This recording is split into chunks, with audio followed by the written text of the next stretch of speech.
প্রতিদিন রাতে তোমাকে দেখে ঘুমাতে চাই। ঘুম থেকে উঠে সূর্যের আগে আমি তোমার মুখটা দেখতে চাই। আমি তোমাকে অসম্ভব ভালোবেসে ফেলেছি, অনেক বেশি ভালোবেসে ফেলেছি। তুমি আমার সব দুঃখ কষ্ট সঙ্গী হোক। কত কষ্ট করে এই লাইনগুলো মনে রাখলাম। চুপ করে আছো? বুঝতে পেরেছি, আমি বোধহয় সীমা লঙ্ঘন করে ফেলছি, তাই না? আমি আর কখনো এসব কথা বলবো না। ইনফ্যাক্ট আমি আর কখনো তোমার সামনে আসবো। ভালো থেকো। ভাইয়ারা মানবে না। বললাম ভাইয়ারা মানবে না। আমি তো তোমার ভাইয়াদের মতামত জানতে চাইনি, আমি তোমার মতামত জানতে চেয়েছি। সত্যি করে তুমি আমাকে ভালোবাসো?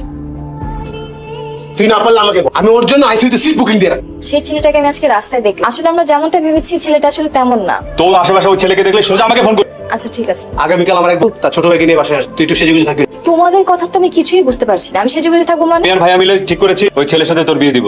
এত কিছু হয়ে গেছে, তোমরা আমাকে কিছু জানানোর প্রয়োজন মনে করলে না? যা খুশি কর। কি বলতেছো তুমি? এসব পাগলামি করো না পাগলামি করতেছি? আমি তো কোনো পাগলামি করতেছি না। আমি সিরিয়াসলি বলতেছি, আমি তোমাকে ছাড়া বাঁচবো না। প্লিজ। আমার সিচুয়েশনটা বোঝার চেষ্টা করো, এগুলো বলো না।